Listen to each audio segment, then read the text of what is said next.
Livro 4. Aqui foi Adimanto que tomou a palavra. Que dirias, Sócrates, se te objetassem que não tornas esses homens muito felizes, e isso por culpa deles? Na verdade, a cidade pertence-lhes e não desfrutam de nenhum de seus bens, como outros que possuem terras, constroem belas e grandes casas, mobiliando-as com magnificência, oferecem aos deuses sacrifícios domésticos, dão hospitalidade, e voltando ao que dizias há pouco, têm na sua posse ouro, prata e tudo o que, na opinião corrente, assegura a felicidade. Dir-se-ia que os teus guerreiros foram instalados na cidade apenas como auxiliares assalariados, sem outra ocupação que não seja a de estar de guarda.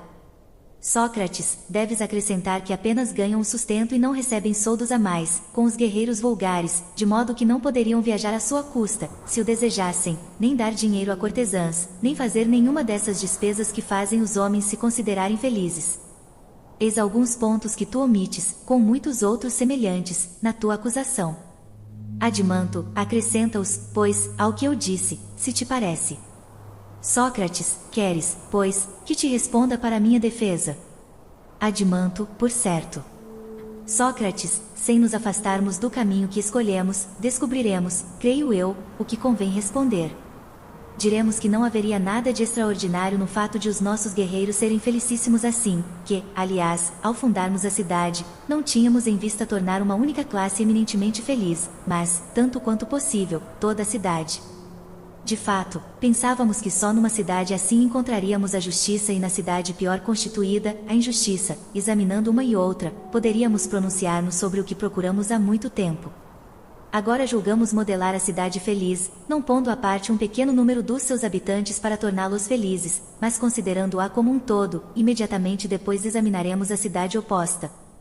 Se estivéssemos ocupados a pintar uma estátua e alguém viesse censurar-nos por não aplicarmos as mais belas cores nas partes mais belas do corpo, com efeito, os olhos, que são o que há de mais belo no corpo, teriam sido revestidos não de púrpura, mas de negro, defender-nos-íamos com este discurso: o espantoso personagem, não imagines que devíamos pintar olhos tão belos que deixassem de parecer olhos e fazer a mesma coisa para as outras partes do corpo, mas considera, se dando a cada parte a cor que lhe convém, criamos um belo conjunto, e no caso presente, não nos forces a acrescentar à condição dos guardas uma felicidade que fará deles tudo menos guardas. Pois poderíamos cobrir os nossos lavradores de roupas suntuosas, coroá-los de ouro e não os obrigar a trabalhar a terra, exceto para o seu prazer. Poderíamos deitar os oleiros em fila junto do lume, fazer que, bebendo e banqueteando-se, não fizessem girar a roda senão quando desejassem ocupar-se da sua obra, e da mesma forma, tomar felizes todos os outros cidadãos, a fim de que a cidade inteira vivesse em alegria. Mas não nos des esse conselho, porque, se te escutássemos, o lavrador deixaria de ser lavrador, o oleiro de ser oleiro e todas as profissões, cujo conjunto forma a cidade, desapareceriam. Além de que a importância destas profissões é menor, que sapateiros se tornem medíocres e se desacreditem, que se façam passar por aquilo que não são, nada acarreta de terrível para a cidade. Contudo, quando os guardiões das leis e da cidade são guardiães apenas na aparência, vês que a arruinam de alto a baixo, enquanto, por outro lado, são os únicos a ter o poder de administrá-la bem e torná-la feliz. Portanto, se somos nós que formamos verdadeiros guardiães, absolutamente incapazes de prejudicarem a cidade, quem faz deles lavradores e como que convivas felizes num panegírico fala de algo diferente de unir a cidade. De sorte que precisamos examinar, se ao instalarmos os nossos guardas, nos propomos torná-los tão felizes, quanto possível ou se consideramos a felicidade de toda a cidade, caso em que devemos obrigar os auxiliares e os guardas a segurar pôntula e convencei-os, assim como a todos os outros cidadãos, a desempenharem o melhor possível as funções de que são incumbidos, e quando a cidade se tiver desenvolvido e estiver bem organizada, deixaremos que cada classe participe, de acordo com a sua natureza. Da felicidade Adimanto, parece-me que tens razão. Sócrates, acredita ser sensato comparar a seguinte observação com as precedentes? Adimanto, qual? Sócrates, pensa nos outros artesãos e vê se não é isso que os desacredita e corrompe também. Adimanto, que é que os desacredita e corrompe? Sócrates, a riqueza e a pobreza. Adimanto, de que maneira? Sócrates, ouve. Achas que o oleiro, tendo enriquecido, irá querer continuar a ocupar-se do seu ofício? Adimanto, acho que não. Sócrates, não se tornará, dia após dia, mais preguiçoso e negligente? Adimanto, sem dúvida. Sócrates, e por conseguinte, pior oleiro. Adimanto, com certeza. Sócrates, se a pobreza o impede de arranjar ferramentas, ou qualquer outro dos objetos necessários à sua arte, o seu trabalho não sofrerá com isso? Não fará dos seus filhos e aprendizes maus operários? Adimanto, é inevitável Sócrates, assim sendo, tanto a pobreza quanto a riqueza prejudicam as artes e os artesãos. Adimanto, parece que sinto Sócrates, são, pois, duas outras coisas sobre as quais os guardas devem velar muito atentamente a fim de não penetrarem na cidade sem o seu conhecimento. Adimanto, quais são? Sócrates, a riqueza e a pobreza, pois uma engendra o luxo, a preguiça e o gosto pelas novidades, a outra, a baixeza e a maldade, e da mesma forma, o gosto pelas novidades. Adimanto, sem dúvida. Contudo, Sócrates, considera isto: como é que a nossa cidade, não possuindo riquezas, estará em condições de fazer a guerra, mormente se for obrigada a lutar contra uma cidade rica e poderosa? Sócrates, claro que a luta contra uma cidade assim é difícil, mas é mais fácil contra duas de igual força. Adimanto, que queres dizer com isso? Perguntou. Sócrates, em primeiro lugar, se houver luta corporal, os nossos atletas guerreiros não terão de combater homens ricos? Adimanto, sim. Sócrates, mas, Adimanto, não crês que um lutador treinado da melhor maneira possível é capaz de enfrentar facilmente dois lutadores ricos e demasiadamente alimentados? Adimanto, talvez não, se tiver de lutar contra os dois ao mesmo tempo. Sócrates, nem mesmo se ele conseguisse fugir do primeiro, e depois, virando-se, atacar o que o persegue e repetir muitas vezes esta manobra, debaixo de sol e grande calor? Um homem assim não venceria até mais de dois adversários? Adimanto, não seria muito de admirar se o fizesse. Sócrates, e não crês que os ricos conhecem melhor a ciência e a prática da luta do que as da guerra? Adimanto, não duvido. Sócrates, logo, acredito que os nossos atletas lutarão facilmente contra homens 2 e 3 vezes mais numerosos. Adimanto, parece-me que tens razão. Sócrates, imagina agora que mandassem uma embaixada a outra cidade para dizer, o que seria verdade: o ouro e a prata não são usados entre nós, não temos o direito de possuí-los, mas vós tendes esse direito. Combatei conosco e tereis os bens do inimigo. Acreditas que haveria pessoas que, depois de ouvirem estas palavras, preferissem fazer a guerra a cães sólidos e vigorosos, em vez de a fazerem, aliando-se a esses cães, a ovelhas gordas e delicadas? Adimanto, penso que não. Mas, se numa única cidade se acumulam as riquezas das outras, é de temer que isso constitua um perigo para a cidade que não é rica. Sócrates, que ingênuo que és em acreditar que outra cidade diferente da que fundamos merece tal nome. Adimanto, e por que não? Sócrates, às outras cidades é necessário dar nomes e significação mais amplas, porque cada uma delas é múltipla, e não uma. Cada cidade encerra, pelo menos, duas cidades inimigas uma da outra, a dos pobres e a dos ricos, e cada uma delas subindo-se em várias outras. Se as considerares como formando uma só, ficarás decepcionado, mas se as tratares como múltiplas, dando a umas as nudezas, os poderes ou mesmo as pessoas das outras, terás sempre muitos aliados e poucos inimigos, e enquanto a tua cidade for sabiamente administrada, como acabamos de estabelecer, será a maior de todas, não digo em fama, mas a maior na realidade, ainda que composta apenas por 1000 guerreiros, pois não encontrarás facilmente uma cidade tão grande nem entre os gregos, nem entre os bárbaros, embora existam muitas que parecem ultrapassá-la várias vezes em tamanho. Pensas o contrário? Adimanto, certo que não. Sócrates, porventura, não seria este o limite que os nossos magistrados podem dar ao desenvolvimento da cidade, além do qual não deveria estender-se? Adimanto, qual é esse limite? Sócrates, a meu ver, é este: até o ponto em que, aumentada, conserva a sua unidade, a cidade pode estender-se, mas não para além disso. Adimanto, muito bem. Sócrates, assim, recomendaremos também aos guardas que zelem com o maior cuidado para que a cidade não seja nem pequena, nem grande, mas para que seja de proporções suficientes, conservando ao mesmo tempo a sua unidade. Adimanto, e com isto não lhes recomendara-os nada muito difícil. Sócrates, menos difícil ainda é a recomendação que mencionamos há pouco, quando dissemos que era preciso relegar para as outras classes a criança medíocre nascida dos guardas e elevar à condição de guarda a criança bem dotada nascida nas outras classes.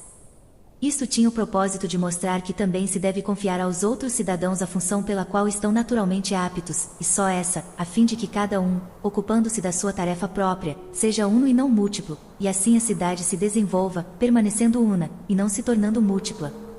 Admanto, com efeito, trata-se de uma questão menos importar que aquela. Sócrates, as nossas prescrições, caro Admanto, não são, como poderia julgar, numerosas e importantes, e são todas simples com a condição de se observar apenas um ponto, único em importância ou, melhor, o único suficiente. Admanto, qual é? Sócrates, a educação da infância e da juventude. Porque, se os jovens forem convenientemente educados e se tornarem homens esclarecidos, compreenderão facilmente tudo isto e o que de momento deixamos de lado, a propriedade das mulheres, os casamentos e a procriação dos filhos, coisas que, segundo o provérbio, devem ser tão comum quanto possível, será ótimo. Sócrates, logo que a nossa cidade se tenha desenvolvido, inundando como um círculo. Um bom sistema de educação, quando preservados de toda e qualquer alteração, cria boas caracteres, e por outro lado, os caracteres honestos que receberam essa educação tomam-se melhores do que aqueles que os precederam, sob diversos aspectos, e entre outros, sob o dia da procriação, como se verifica com os outros animais. Admanto, ilógico. Sócrates, finalmente, resumindo, faz-se necessário que os responsáveis pela cidade se esforcem para que a educação não se perca em seu conhecimento, que velem por ela a todo momento, e com todo o cuidado possível, evitem que nada de novo, no que diz respeito à ginástica e à música, se introduza contra as regras estabelecidas com receio de que, se alguém disser os homens apreciam mais os cantos mais novos, vá-se imaginar talvez que o poeta se refere não a áreas novas, mas a uma nova maneira de cantar, e que disso se faça o elogio. Ora, a se deve nem louvar, nem admitir semelhante interpretação porque é de recear que a passagem a um novo gênero musical ponha tudo em perigo. Com efeito, nunca se atacam as formas da música sem abalar as maiores leis das cidades, como diz Damon, e eu concordo com ele. Admanto, inclui-me também entre os que assim pensam. Sócrates, pois é nela, na música, segundo parece, que os magistrados devem edificar o seu corpo de guarda. Admanto. Sem dúvida, o desprezo das leis insinua-se aí facilmente sem que se dê conta. Sócrates, sim, sob a forma de jogo e como se não causasse nenhum mal. Admanto, a princípio, não faz senão introduzir pouco a pouco e infiltrar-se suavemente nos usos e costumes, daí, sai mais forte e passa às relações sociais, em seguida, das relações sociais, marcha sobre as leis e as constituições com muita insolência, Sócrates, até que, finalmente, haja consumado a ruína total dos cidadãos e do Estado. Sócrates. É realmente assim? Admanto, é o que me parece. Sócrates, mais uma razão, pois, como dizíamos no começo, para que os nossos jovens devam participar de jogos mais legítimos. Seus jogos são desregrados, eles também serão e não poderão tornar-se quando adultos, homens obedientes às leis e virtuosos. Admanto, sem dúvida. Sócrates, ao passo que, quando as crianças jogam honestamente desde o começo, a ordem, por meio da música, penetra nelas, e ao contrário do que acontece no caso que citavas, acompanha-os por toda a parte, aumenta-lhes a força e revigora na cidade o que nela estiver em declínio. Admanto, é a pura verdade. Sócrates, e também descobrem essas regras que parecem de pouca importância e que os seus predecessores deixaram cair em desuso. Admanto, quais são elas? Sócrates, por exemplo, as que ordenam aos jovens que respeitem o silêncio, quando convém, em presença dos anciãos, e que os ajudem a sentar-se, que se levantem para lhes cederem o lugar, que rodeiem os pais de cuidados, e as que respeitam ao corte dos cabelos, às roupas, ao calçado, ao aspecto exterior do corpo e outras coisas semelhantes. Não há es que descobriram estas regras? Admanto, creio que sim. Sócrates, tolice seria, pois, legislar sobre estas matérias, dado que os decretos promulgados, orais ou escritos, não teriam efeito e não poderiam ser cumpridos. Admanto, e como poderiam ser, então? Sócrates, o impulso dado pela educação, admanto, determina tudo o que se segue. Por isso, o semelhante não apela sempre para o seu semelhante? Admanto, sim. Sócrates, poderíamos dizer que, no fim, este impulso conduz a um grande e perfeito resultado, seja para o bem ou para o mal. Admanto, sem dúvida. Sócrates, tal a razão pela qual não irei mais longe e não empreenderei legislar acerca disso. Admanto, tens razão. Sócrates, mas agora, em nome dos deuses, que faremos no que concerne aos negócios da agora, aos contratos que os cidadãos das diversas classes aí celebram entre si, e se quiseres, aos contratos de mão de obra? Que faremos no que concerne às injúrias, às violências, à apresentação das solicitações, à organização dos juízes, à instituição e ao pagamento das taxas que poderiam ser necessárias sobre os mercados e nos portos, e em geral, à regulamentação do mercado, da cidade, do porto e do resto? Ousaremos legislar sobre tudo isto? Adimanto, não convém fazer tais prescrições a pessoas honradas, elas mesmas descobrirão facilmente a maior parte das regras que é preciso estabelecer nessas matérias. Sócrates, sim, meu amigo, se Deus lhes conceder manter intactas as leis que enumeramos mais acima. Adimanto, do contrário, todos passarão a vida a fazer um grande número de tais regras e a reformá-las, na suposição de que chegarão a melhor. Sócrates, equivale a dizer que viverão como esses doentes que a intemperança impede de abandonar um mau regime. Adimanto, exatamente. Sócrates, essas pessoas passam o tempo de forma encantadora, tratando-se, não chegam a nada, exceto a complicar e a agravar as suas doenças, e esperam, sempre que se lhes aconselha um remédio, que graças a ele se tornarão saudáveis. Adimanto, e a doença desses doentes. Sócrates, e não é um traço engraçado deles o fato de considerarem seu pior inimigo aquele que lhes diz a verdade, isto é, que, enquanto não renunciarem a embriagar-se, a encher-se de comida, a entregar-se à libertinagem e à preguiça, nem remédios, nem cautérios, nem simpatias, nem amuletos, nem outras coisas do mesmo gênero lhes servirão de nada?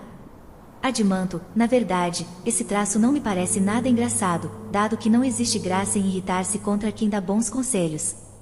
Sócrates, pelo que vejo, não és um admirador de tais homens.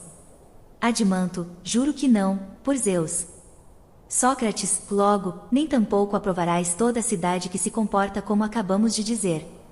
Com efeito, não te parece que fazem a mesma coisa que esses doentes às cidades mal governadas que proíbem os cidadãos, sob pena de morte, de tocar no conjunto da sua constituição, ao passo que aquele que serve esses cidadãos da maneira mais agradável e os lisonjeia, empenhado em antecipar-se, em prever os seus desejos, e hábil a satisfazê-los, é tratado como homem virtuoso, sábio profundo e honrado por elas? Adimanto, sim, elas fazem precisamente o mesmo e de modo algum as aprovo. Sócrates, que dizer, então, dos que consentem, que se apressam até a servir tais cidades? Não admira a sua coragem e complacência? Adimanto, sim, de certo, exceto os que se deixam enganar e se julgam políticos autênticos porque são louvados pela multidão. Sócrates, que me dizes? Não desculpas esses homens? Achas que uma pessoa que não sabe medir, a quem outras pessoas no mesmo caso diriam que tem 4 côvados, poderia evitar pensar que é essa a sua medida? Adimanto, não o creio. Sócrates, não te indignes pois, contra eles, e com efeito, esses homens são os mais encantadores do mundo. Fazem leis sobre os assuntos que enumeramos há pouco e reformam-nas, supondo que conseguirão pôr fim às fraudes que se cometem nos contratos e nos negócios de que ainda agora falávamos, não sabem que, na realidade, cortam as cabeças de uma hidra. Adimanto, de fato, não fazem outra coisa.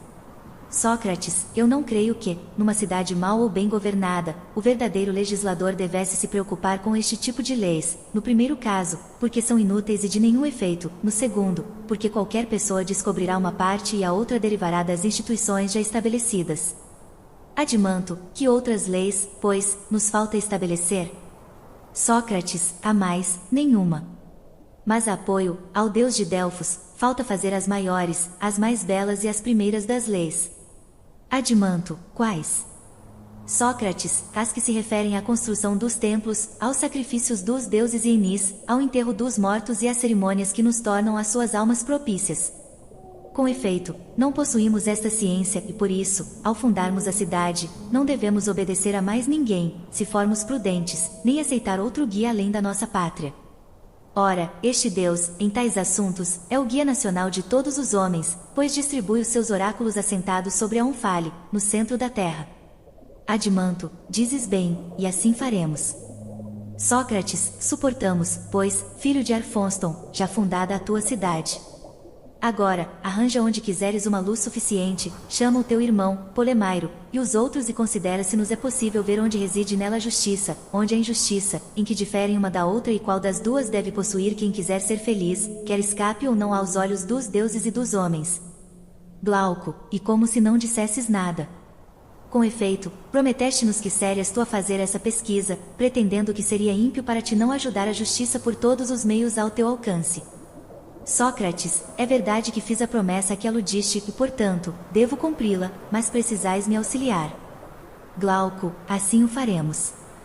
Sócrates, espero que deste modo encontremos o que procuramos. Se a nossa cidade foi bem fundada, creio que nosso estado é perfeito.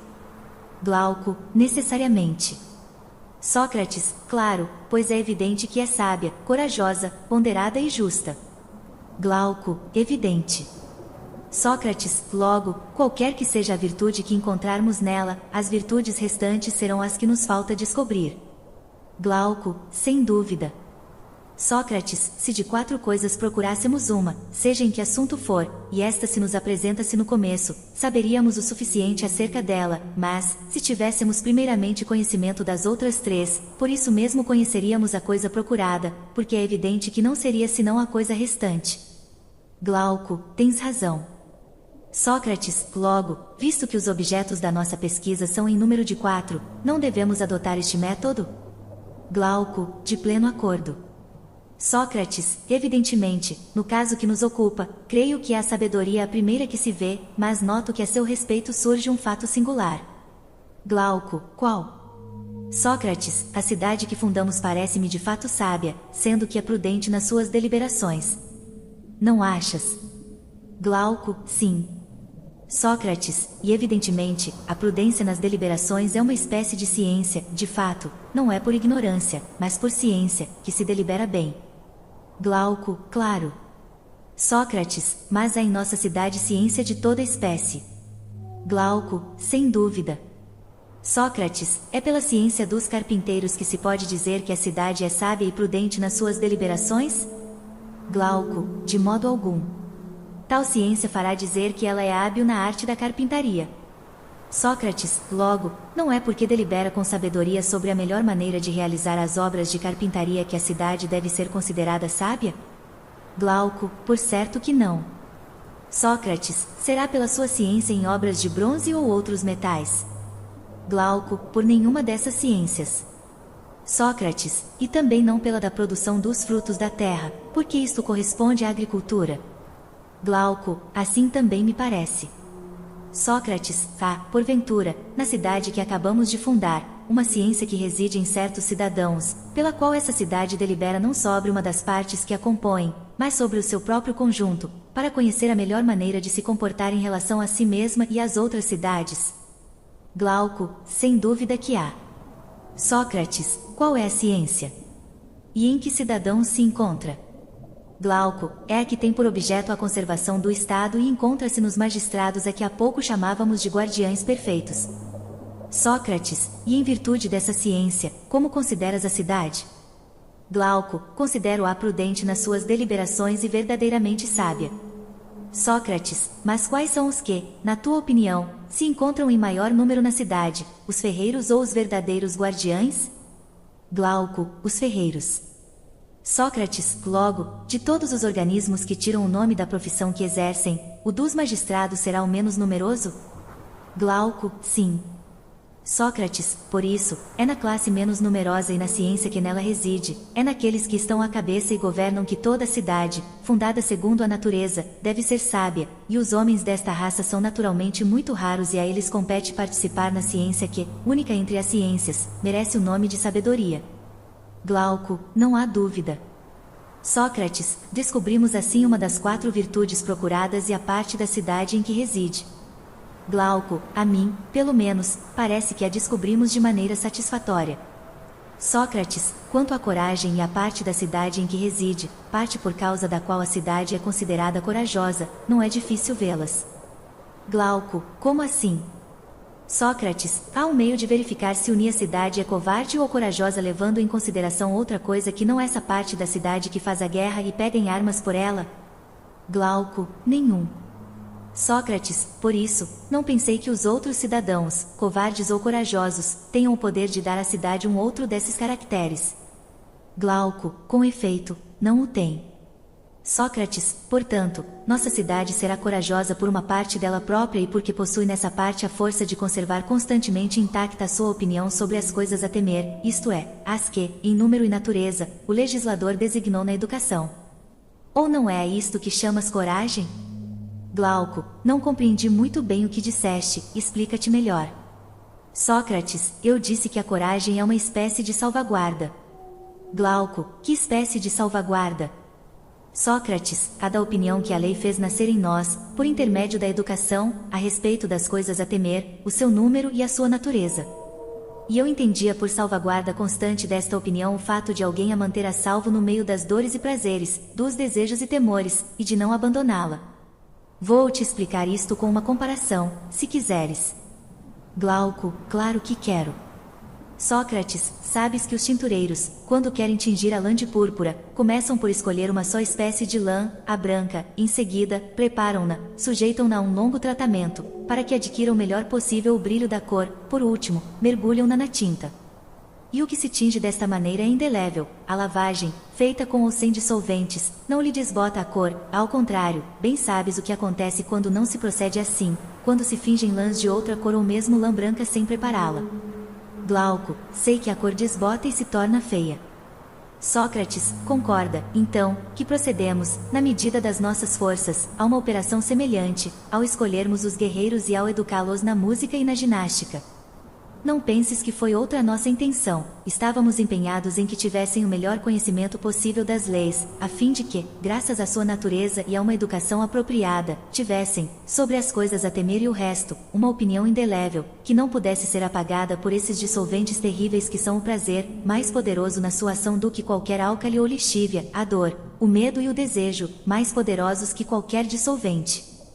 E esta força que salvaguarda a opinião reta e legítima, no que diz respeito às coisas que são ou não são de recear, que eu invoco, que eu considero coragem, se nada tens a objetar. Glauco, eu não sei o que dizer, pois me parece que, se a opinião sobre essas mesmas coisas não for o fruto da educação, se for selvagem ou servil, não a considerarás estável e dar-lhe-ás outro nome. Sócrates, tens muita razão. Glauco, aceito, então, a tua definição da coragem. Sócrates, ao menos aceita-a como a da coragem política, e terás razão. Mas sobre este ponto, se quiseres, discutiremos melhor em outra oportunidade. Agora, não é a coragem que procuramos, mas a justiça. Por isso, creio que não devemos falar sobre este assunto. Glauco, está certo. Sócrates, ainda nos falta descobrir duas virtudes na cidade, a temperança e o objeto de toda a nossa pesquisa, a justiça. Glauco, perfeitamente. Sócrates, que faríamos para encontrar a justiça sem nos ocuparmos da temperança? Glauco, não sei, mas gostaria que ela não se apresentasse antes de examinarmos a temperança. Se queres me agradar, começa por analisar esta última. Sócrates, seria um erro recusar-te agradar. Glauco, examina, pois. Sócrates, e o que passo a fazer? Em verdade, ela se assemelha, mais do que as virtudes precedentes, a um acordo e a uma harmonia. Glauco, como assim? Sócrates, a temperança outra coisa não é que um domínio que se exerce sobre certos prazeres e paixões, como o indica, de uma forma que não considero exagerada, a expressão comum senhor de si mesmo e outras semelhantes, que são, por assim dizer, vestígios desta virtude. Não te parece? Glauco, certamente. Sócrates, mas a expressão senhor de si mesmo não é ridícula? Aquele que é senhor de si mesmo é também, acredito, escravo de si mesmo, e aquele que é escravo, é também senhor, porque ambas as expressões se referem à mesma pessoa. Glauco, não há dúvida. Sócrates, esta expressão parece-me querer dizer que existem duas partes na alma humana, uma superior em qualidade e outra inferior. Quando a superior comanda a inferior, disse que é o homem senhor de si mesmo, o que é, sem dúvida, um elogio, mas quando, devido a uma má educação ou a uma má frequência, a parte superior, que é menor, é dominada pela massa dos elementos que compõem a inferior, censura-se este domínio como vergonhoso e disse que o homem em semelhante estado é escravo de si mesmo e corrupto. Glauco, parece-me sensata essa explicação. Sócrates, atenta agora para a nossa jovem cidade, verás uma dessas condições realizada e dirás que é com razão que se lhe chama senhora de si mesma, admitindo que se deve chamar moderado e senhor de si mesmo a tudo aquilo em que a parte superior comanda a inferior. Glauco, atento e vejo que falas verdade. Sócrates, é claro que também descobrirás nela, em grande número e feitio, paixões, prazeres e dores, sobretudo nas crianças, nas mulheres, nos escravos e na turba de homens de baixa condição que são considerados livres. Glauco, sim, sem dúvida. Sócrates, porém, quanto aos sentimentos simples e moderados que o raciocínio dirige e que acompanham a inteligência e a reta opinião, só os encontrarás em raras pessoas, aquelas que, dotadas de excelente caráter, foram formadas por urna excelente educação. Glauco, é verdade. Sócrates, não percebes também que, na tua cidade, os desejos da turba dos homens de baixa condição são dominados pelos desejos e pela sabedoria do número menor dos homens virtuosos? Glauco, percebo. Sócrates, se é possível dizer de uma cidade que é senhora dos seus prazeres, das suas paixões e de si mesma, é desta que é preciso dizê-lo. Glauco, não há dúvida. Sócrates, e por isso mesmo, pode-se concluir que ela possui temperança, não? Glauco, com toda a certeza. Sócrates, e se em qualquer outra cidade, os governantes têm a mesma opinião a respeito dos que devem mandar, na nossa cidade também residirá esse acordo, não é assim? Glauco, claro. Sócrates, ótimo. E quando os cidadãos alojam tais disposições, em quem dirias que se encontra a moderação, nos governantes ou nos governados? Glauco, em uns e em outros. Sócrates, vês que era bem fundada a nossa conjectura, quando dizíamos que a moderação se assemelha a uma harmonia. Glauco, por que razão? Sócrates, porque não se dá com ela o mesmo que com a coragem e a sabedoria, que, residindo respectivamente numa parte da cidade, tornam esta corajosa e sábia. A moderação não atua assim, espalhada no conjunto do Estado, põe em uníssono da oitava os mais fracos, os mais fortes e os intermédios, sob a relação da sabedoria, se quiseres, da força, se também quiseres, do número, das riquezas ou de qualquer outra coisa semelhantes. De sorte que podemos dizer, com toda a razão, que a moderação consiste nessa concórdia, harmonia natural entre o superior e o inferior quanto à questão de saber quem deve mandar, tanto na cidade como no indivíduo. Glauco, estou de pleno acordo contigo. Sócrates, temos assim três virtudes que foram descobertas na nossa cidade: sabedoria, coragem e moderação para os chefes, coragem e moderação para os guardas, moderação para o povo. No que diz respeito à quarta, pela qual esta cidade também participa na virtude, que poderá ser? É evidente que é a justiça. Glauco, é evidente. Sócrates, agora, Glauco, como caçadores, precisamos nos colocar em círculo em volta do matagal e evitar que a justiça fuja e se esvaia diante dos nossos olhos. Não tem dúvida que ela está aqui, em qualquer parte. Portanto, olha, esforça-te por procurá-la, talvez sejas o primeiro a vê-la e então avise-me. Glauco, bem que gostaria. Mas, se me tomares como seguidor, capaz de descobrir o que se lhe assinala, poderás utilizar muito melhor as minhas forças. Sócrates, segue-me pois. Mas, antes, invoca comigo a ajuda dos deuses. Glauco, e o que vou fazer? Só te peço que me sirvas de guia. Sócrates, claro que sim. O local está oculto e é de difícil acesso, é escuro e cheio de obstáculos, mas precisamos avançar. Glauco, sim, precisamos avançar. Sócrates, depois de ter observado por algum tempo, e provável que estejamos na boa pista, Glauco, creio que a caça não nos escapará. Glauco, boa notícia. Sócrates, na verdade, eu e tu somos bem pouco perspicazes. Glauco, por que o dizes?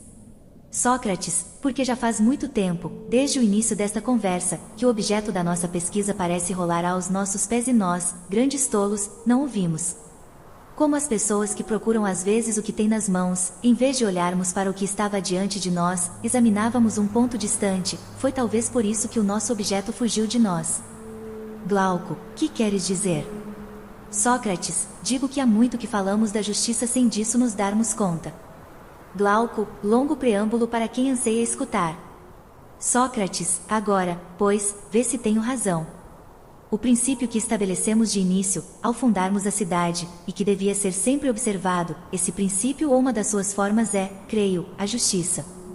Nós estabelecemos, e repetimos muitas vezes, que cada um deve ocupar-se na cidade apenas de uma tarefa, aquela para a qual é mais apto por natureza.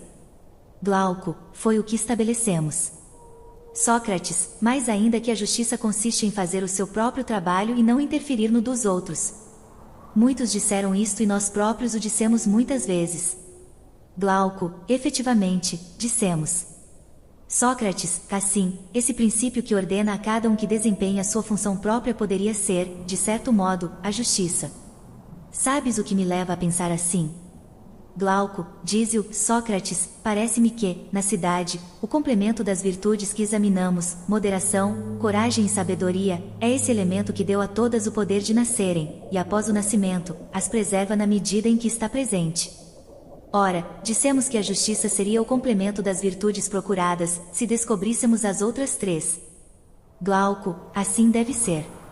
Sócrates, se fosse necessário decidir qual dessas virtudes é a que, pela sua presença, contribui em maior dose para a perfeição da cidade, seria difícil dizer se há conformidade de opinião entre os governantes e os governados, ou, nos guerreiros, a salvaguarda da opinião legítima a respeito das coisas que se deveras ou não temer, ou a sabedoria e a vigilância entre os que governou ou se o que contribui, sobretudo, para essa perfeição é presença, na criança, na mulher, no escravo, no homem livre, no artesão, no governante e no governado, dessa virtude pela qual cada um se ocupa da sua tarefa própria e não interfere na dos cultos. Glauco, difícil, por certo, decidir tal questão. Sócrates, assim, ao que me parece, a virtude que mantém cada cidadão nos limites da sua própria tarefa concorre, para a virtude de uma cidade, com a sabedoria, a moderação e a coragem dessa cidade. Glauco, não há dúvida. Sócrates, mas não dirás que é a justiça essa força que concorra com as outras para a virtude de uma cidade? Glauco, sim, por certo. Sócrates, examina ainda a questão da seguinte maneira, para ver se a tua opinião continua a ser a mesma, encarregarás os magistrados de julgar os processos? Glauco, certamente. Sócrates, e procurarão eles, ao fazê-lo, outra felicidade que não seja esta, impedir que cada parte fique com os bens da outra ou seja privada dos seus. Glauco, não, nenhuma outra finalidade. Sócrates, e isso é justo? Glauco, sem dúvida.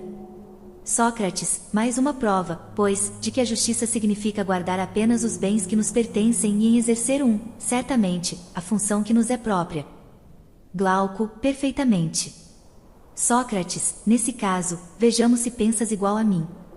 Se um carpinteiro resolver exercer o ofício de sapateiro ou um sapateiro de carpinteiro e trocarem entre si as ferramentas ou os respectivos salários, ou se o mesmo homem exercesse a um só tempo estes dois ofícios e se todas as mudanças possíveis, exceto aquela que vou dizer, se produzirem, creis que com isto possam advir muitos danos à cidade?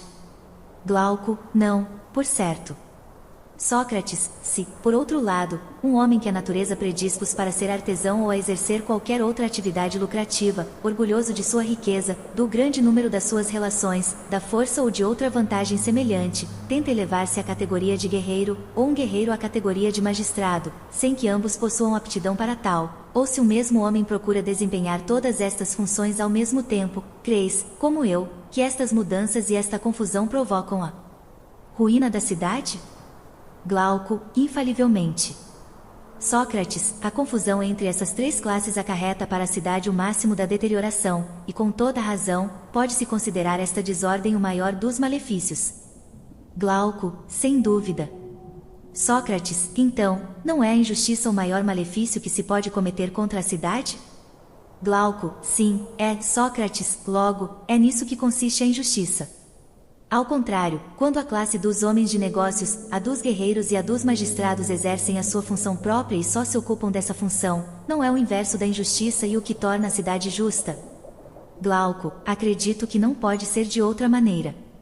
Sócrates, não o afirmemos ainda categoricamente e porém, se reconhecermos que esta concepção, se aplicada a cada homem em particular, é também a justiça, então receberá a nossa aprovação. Do contrário, dirigiremos a nossa análise para outra direção. Agora, completemos esta investigação que, conforme pensávamos, nos devia permitir divisar mais facilmente a justiça do homem, se tentássemos primeiramente descobri-la em algum modelo mais amplo que a contivesse. Pareceu-nos que esse indivíduo era a cidade e, por isso, fundamos uma tão perfeita quanto possível, sabendo muito bem que a justiça se encontraria numa cidade bem governada. Vamos transladar agora para o indivíduo o que encontramos na cidade, e se concluirmos que a justiça é isso, tanto melhor. Contudo, se descobrirmos que a justiça é outra coisa no indivíduo, voltaremos a atenção para a cidade. Pode ser que, comparando estas concepções e pondo-as em contato uma com a outra, façamos brotar a justiça como o fogo de uma pederneira, em seguida, quando ela se tiver tornado evidente, fixá-la-emos em nossas almas. Glauco, é o que se denomina proceder com método. É assim que é preciso agir. Sócrates, quando duas coisas, uma maior, outra menor, possuem o mesmo nome, são elas diferentes, enquanto possuem o mesmo nome, ou semelhantes. Glauco, semelhantes. Sócrates, assim sendo, o homem justo, enquanto justo, não será diferente da cidade justa, mas semelhante a ela. Glauco, sem dúvida. Sócrates, ora, a cidade foi por nós considerada justa quando cada uma de suas classes se ocupava de sua tarefa específica, por outro lado, nós a consideramos moderada, corajosa e sábia pelas disposições e as qualidades dessas mesmas classes. Glauco, é verdade. Sócrates, portanto, meu amigo, consideraremos da mesma forma o indivíduo, quando a sua alma encerra essas mesmas partes que correspondem às três classes do Estado. Glauco, e absolutamente necessário. Sócrates, estamos, então, meu amigo, às voltas com uma questão embaraçosa em relação à alma, saber se ela tem ou não em si mesma estas três partes. Glauco, a mim não parece embaraçosa. Talvez, Sócrates, o provérbio tenha razão ao afirmar que as coisas belas são difíceis. Sócrates, sou do mesmo parecer.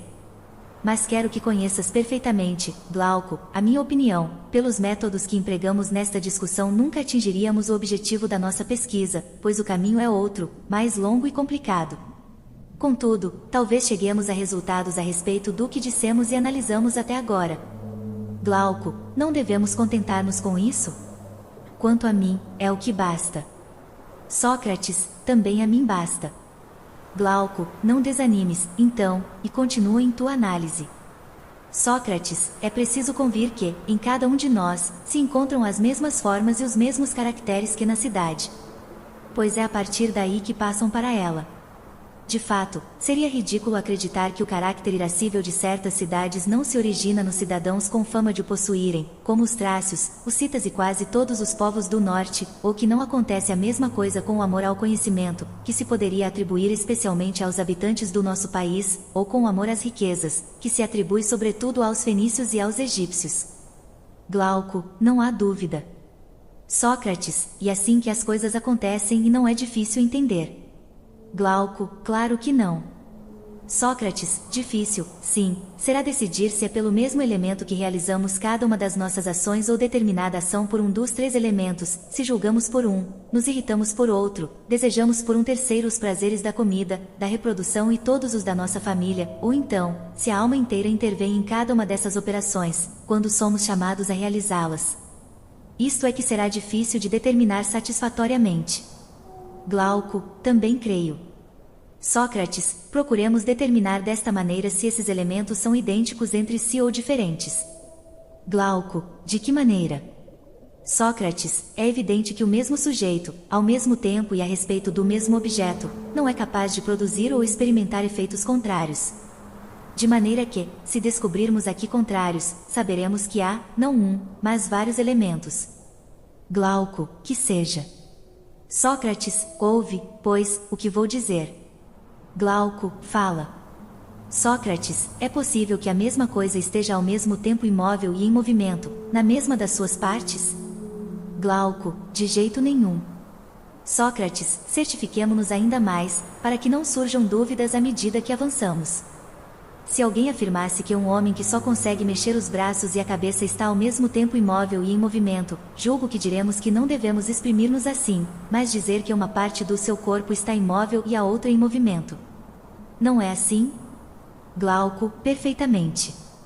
Sócrates, mas, se o nosso interlocutor afirmasse que o peão está completamente imóvel e em movimento quando gira retido no mesmo lugar por sua ponta, ou que se dá o mesmo com qualquer outro objeto que se move em círculo em torno de um ponto fixo, por certo que não o admitiríamos.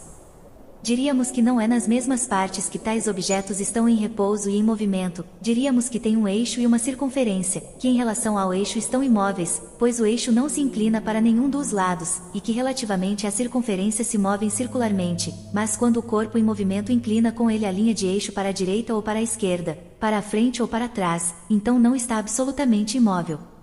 Glauco, seria uma resposta perfeita. Sócrates, então, não nos deixaremos perturbar por tais objeções, assim como não deixaremos que nos convençam de que o mesmo sujeito, nas mesmas partes e relativamente ao mesmo objeto, experimenta ou produz ao mesmo tempo duas coisas opostas. Glauco, quanto a mim, sem dúvida que não me deixarei convencer. Sócrates, entretanto, para não sermos obrigados a perder tempo analisando todas as objeções semelhantes e certificando-nos da sua falsidade, consideremos o nosso princípio verdadeiro e sigamos em frente, depois de termos admitido que, se alguma vez ele se mostra falso, todas as conclusões a que tivermos chegado serão nulas. Glauco, e isso mesmo o que devemos fazer. Sócrates, dize-me agora, aprovar e desaprovar, desejar uma coisa e recusá-la, chamar a si e repelir, são ações contrárias entre si, quer se trate de atos, quer de estados, já que isso não implica nenhuma diferença? Glauco, obviamente que são contrárias. Sócrates, colocarás a sede, a fome, os apetites em geral e também o desejo e a vontade na primeira classe desses contrários que acabamos de mencionar?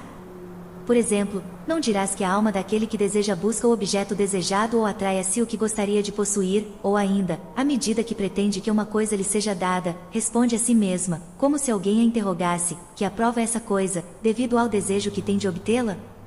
Glauco, direi. Sócrates, mas, não consentir, não querer, não desejar, não é o mesmo que repelir, afastar de si? E não são estes estados da alma contrários aos precedentes? Glauco, sem dúvida.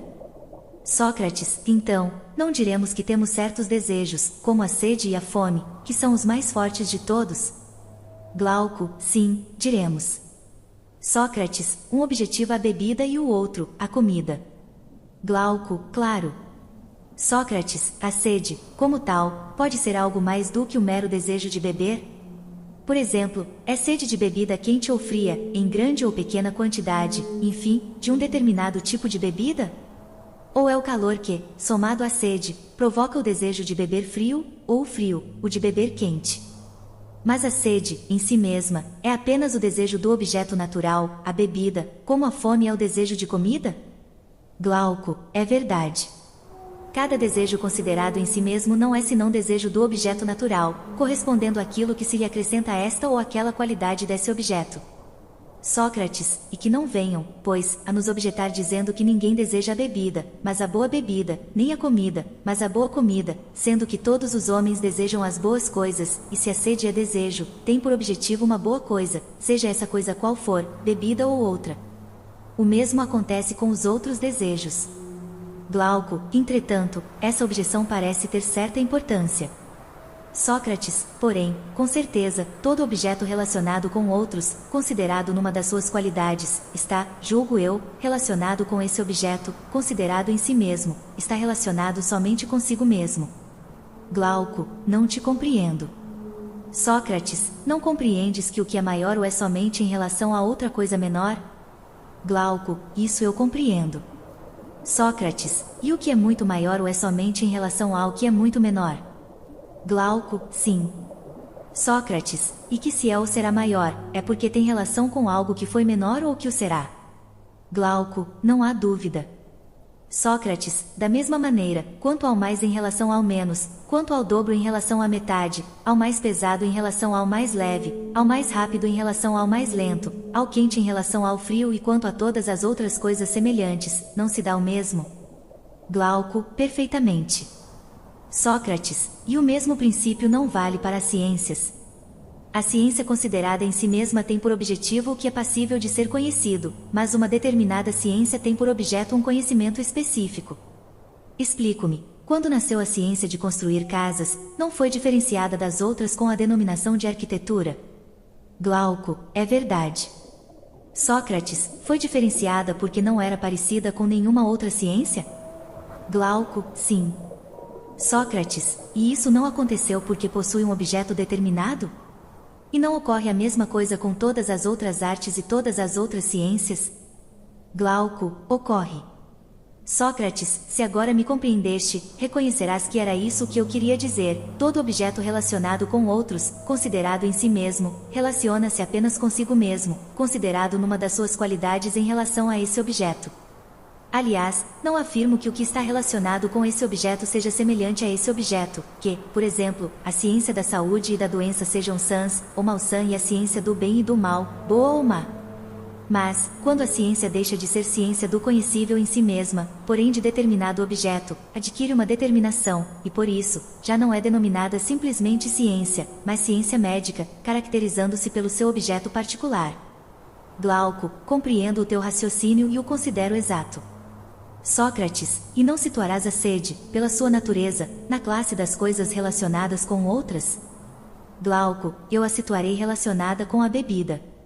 Sócrates, assim, determinada sede relaciona-se com determinada bebida, mas a sede em si mesma não se relaciona com uma bebida em grande ou em pequena quantidade, boa ou má, numa palavra, com uma espécie particular de bebida. A sede em si mesma relaciona-se, por natureza, com a própria bebida. Glauco, perfeito. Sócrates, logo, a alma daquele que tem sede não quer senão beber, é isso que deseja e a que se predispõe. Glauco, evidentemente. Sócrates, quando, pois, alguém se predispõe a beber e algo faz retroceder, trata-se de um princípio diferente do que provoca a sede e o impele cegamente a beber. Porque reconhecemos que o mesmo princípio não pode provocar ao mesmo tempo efeitos contrários. Glauco, certamente que não. Sócrates, de maneira semelhante, creio que seria errado afirmar que as mãos do arqueiro esticam e largam o arco ao mesmo tempo, mas pode-se dizer que uma das mãos o estica e a outra o larga. Glauco, com certeza. Sócrates, e às vezes não se encontram pessoas que, embora tendo sede, se recusam a beber? Glauco, sim, a miúde e em grande número. Sócrates, que diremos de tais pessoas senão que existe em sua alma um princípio que as manda beber e outro que as proíbe, sendo este último mais forte que o primeiro? Glauco, é o que penso. Sócrates, o princípio que as inibe de beber se origina da razão? Aquele que o impele e lhe governa a alma é provocado por disposições doentias? Glauco, evidentemente. Sócrates, com razão, pois, não estaremos equivocados ao considerar que se trata de dois elementos diferentes entre si e ao denominar aquele pelo qual a alma raciocina seu elemento racional e aquele por causa do qual ela ama, tem fome, tem sede e se atira com ímpeto a todos os outros desejos o seu elemento irracional, que desperta a concupiscência, amigo de cedas satisfações e de certos prazeres. Glauco, não estaremos equivocados ao pensar assim. Sócrates, admitamos então que distinguimos estes dois elementos na alma, mas a cólera, com o concurso da qual nos indignamos, constitui um terceiro elemento ou é da mesma natureza que um dos outros dois, e de qual deles? Glauco, creio que da mesma natureza que o segundo, o que desperta a concupiscência. Sócrates, também creio, porque me aconteceu de ouvir contar que Leôncios, filho de Aglaion, ao voltar um dia do Pireu, seguia pela parte exterior da muralha setentrional quando viu cadáveres estendidos perto do carrasco, ao mesmo tempo que um grande desejo de observá-los, sentiu repugnância e afastou-se, durante alguns instantes lutou consigo e escondeu o rosto com as mãos, mas, por fim, dominado pelo desejo, arregalou os olhos, e correndo na direção dos cadáveres, gritou, aí tendes, maus gênios, fartai-vos deste belo espetáculo. Glauco, eu também ouvi contar isso. Sócrates, esta história mostra que às vezes a cólera luta contra os desejos, e por isso, diferencia-se deles. Glauco, sim, é verdade.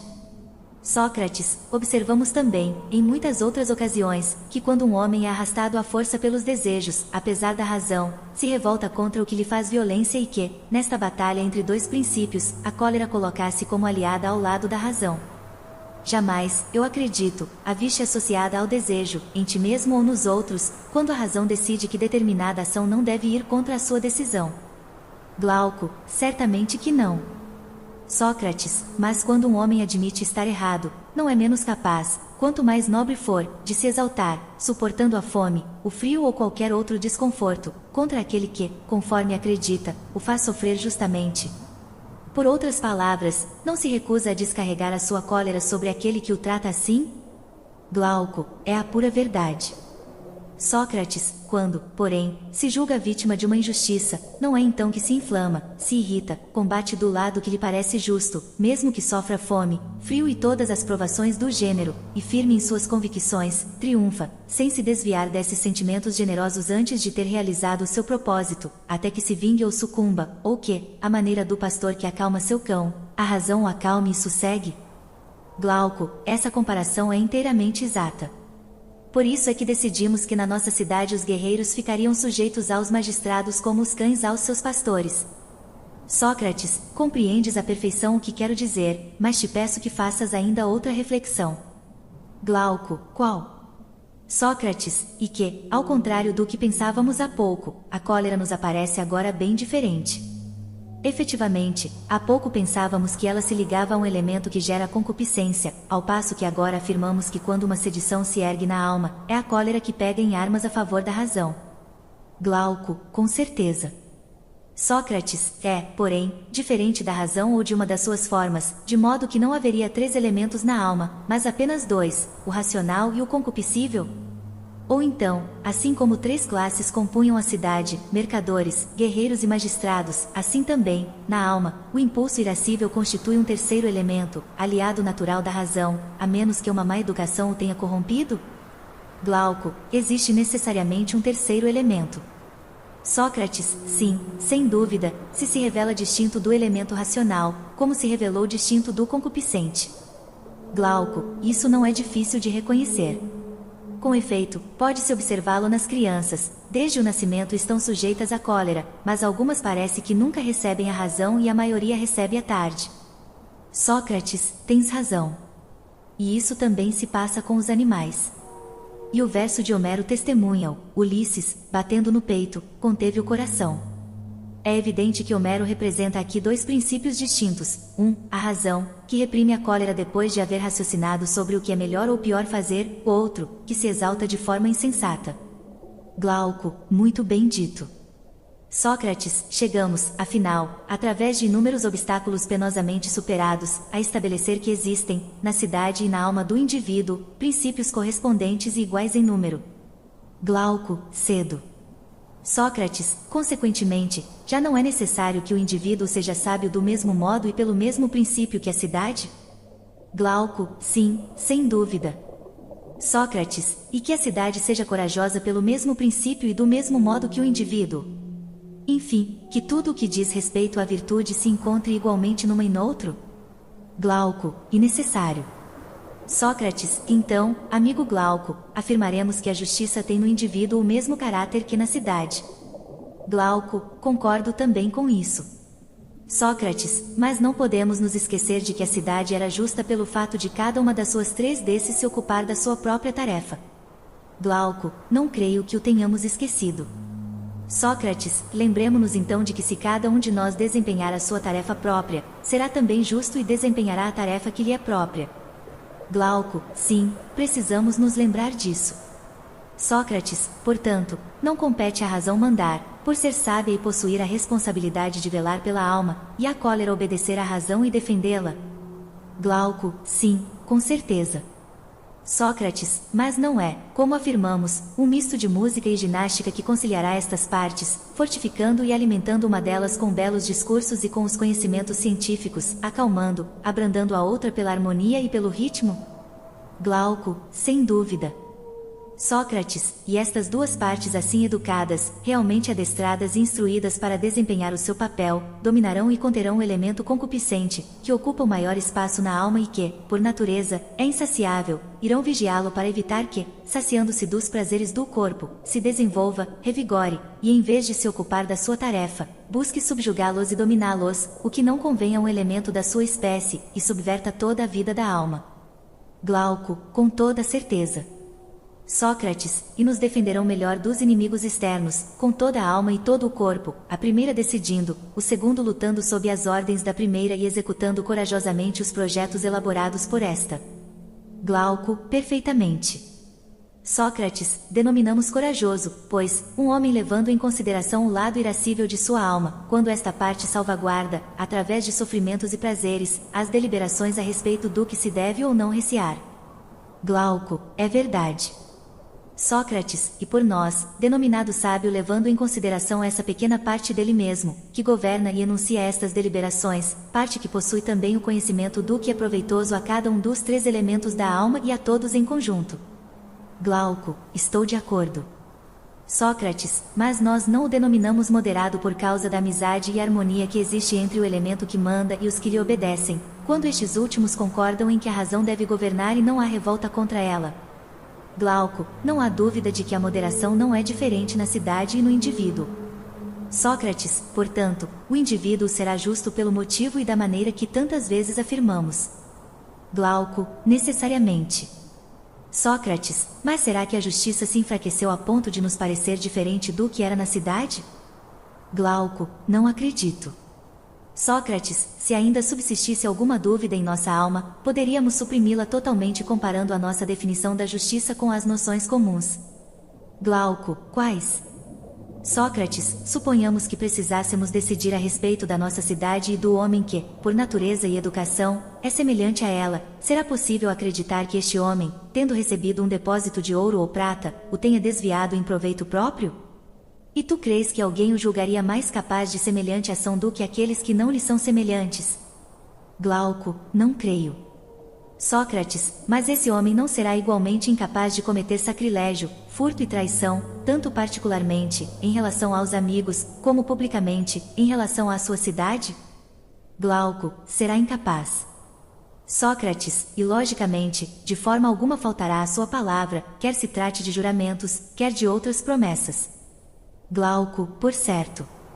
Sócrates, e quanto ao adultério, ao desrespeito aos pais e à falta de piedade em relação aos deuses, combinam mais com os outros do que com ele. Glauco, mas aos outros, naturalmente. Sócrates, e a causa de tudo isso não reside no fato de que cada elemento de sua alma desempenha a sua tarefa específica, tanto para mandar, quanto para obedecer? Glauco, não pode ser outra coisa. Sócrates, e ainda te perguntas se a justiça é algo diferente do poder que produz homens e cidades assim? Glauco, certamente que não. Sócrates, aqui está, portanto, perfeitamente realizado o nosso sonho, a respeito do qual declarávamos ter dúvidas, a saber, que seria bastante provável que, logo que iniciássemos a fundação da cidade, nos depararíamos com determinado princípio e modelo da justiça. Glauco, assim é, de fato. Sócrates, portanto, meu amado Glauco, quando exigimos que o sapateiro, o carpinteiro ou qualquer outro artesão exercesse bem seu ofício sem se intrometer em outras atividades, estávamos estabelecendo sem querer uma imagem da justiça. Glauco, aparentemente. Sócrates, com efeito, a justiça se parece perfeitamente com esta imagem, com a única diferença de que ela não governa os assuntos externos do homem, mas apenas seus assuntos internos, seu ser verdadeiro, não deixando que nenhum dos elementos da alma exerça uma tarefa que não lhe é específica, nem que os outros elementos usurpem mutuamente suas respectivas funções.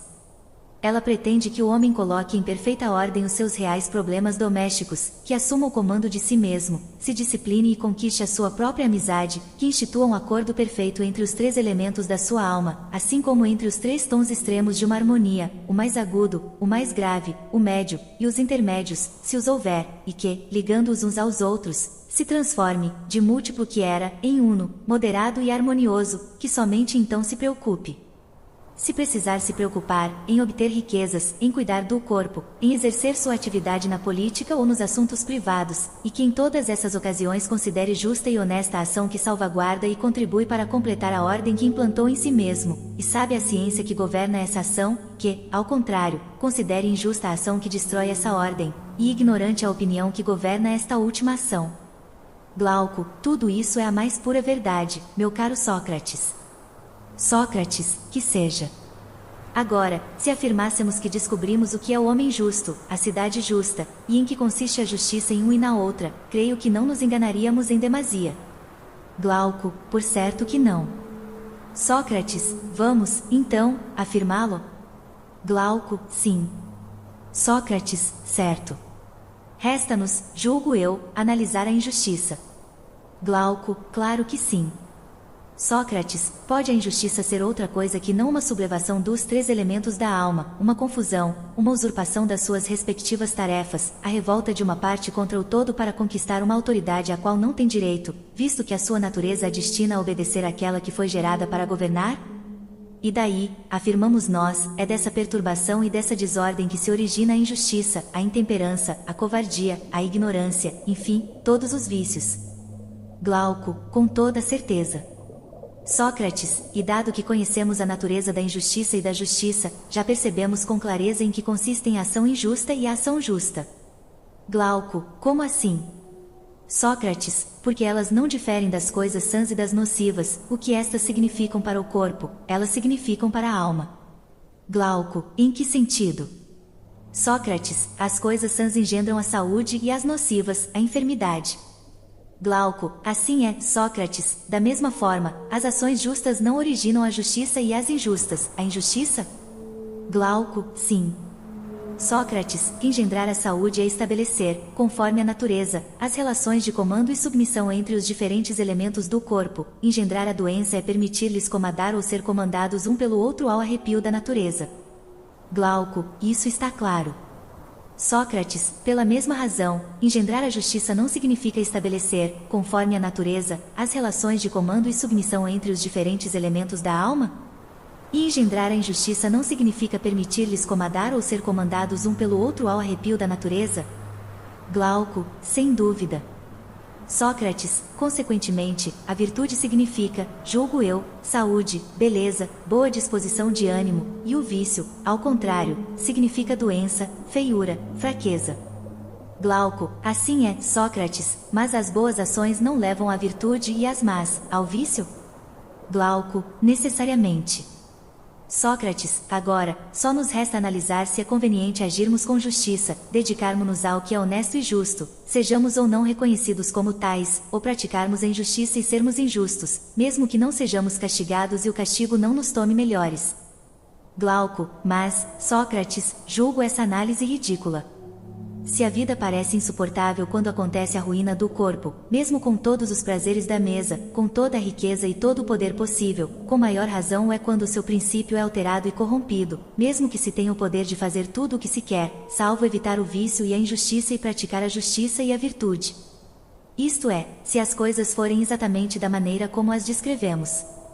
Sócrates, esta análise seria de fato ridícula. No entanto, uma vez que alcançamos um ponto de onde podemos divisar com a maior clareza que é essa verdade, não devemos desanimar. Glauco, não, por Zeus, jamais devemos desanimar. Sócrates, aproxima-te, pois, para descobrires sob quantas formas se apresenta o vício. Ao menos, aquelas que, em meu julgamento, merecem a nossa atenção. Glauco, estou a seguir-te, mostre-as, Sócrates, muito bem. Olhando as coisas do ponto de observação em que nos encontramos, pois foi aqui que a discussão nos trouxe, parece-me que existe uma única forma da virtude e que as formas do vício são numerosas, embora apenas 4 mereçam ser aqui analisadas. Glauco, que queres dizer? Sócrates, que talvez existam tantas espécies de almas quantas forem as diversas formas de governo. Glauco, e quantas são? Sócrates, 5 espécies de formas de governo e 5 espécies de almas. Glauco, indica-as, então. Sócrates, a forma de governo que nós expusemos é uma delas, apesar de que seja possível designá-la por 2 nomes.